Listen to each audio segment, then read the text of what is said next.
The Petals We Never Held. Episode 1, Spring Starts With You. Spring arrived quietly in the small coastal town, brushing every rooftop and sidewalk with petals from the blooming cherry trees. The air was crisp, and the world seemed to hum with a quiet promise. For Ayaka, it was the beginning of her second year in high school, another season, another quiet chapter. She had always moved like a shadow in the halls. Gentle, observant, and soft-spoken, Ayaka preferred solitude to the noise of crowds. Her sketchbook was her sanctuary, filled with petals, faces, and fragments of dreams too fragile to say aloud. No one really noticed her, and that was fine. That's how it had always been. But that spring morning, something changed.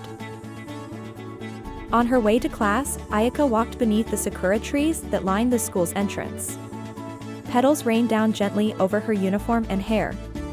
She clutched her leather-bound sketchbook close, feeling the familiar weight of it press against her chest like a secret. Then, without warning, someone bumped into her. The impact was sudden but not harsh. Her sketchbook slipped from her hands and fell open on the pavement. She dropped to her knees, scrambling to pick it up, but a pair of hands reached it before she could. He was tall, with messy brown hair and a bright energy that stood out against the soft gray of the morning. His name was Haruki, a boy Ayaka had seen before but never spoken to. As he helped her up, his eyes lingered on the open sketchbook. One of the pages showed a rough portrait.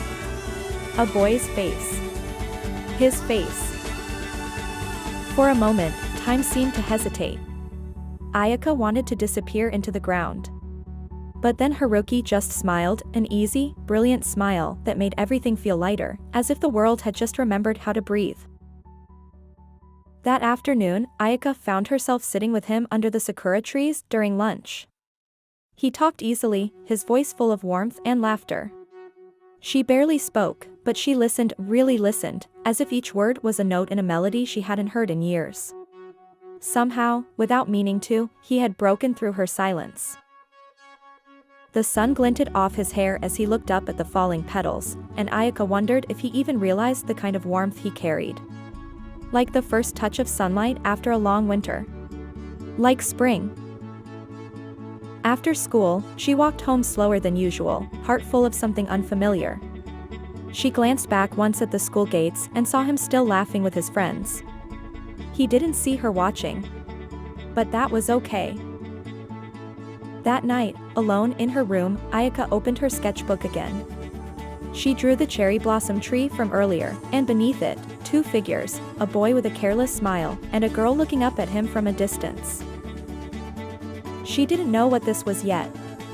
A coincidence. A moment. A beginning. But something inside her whispered gently, "He feels like spring."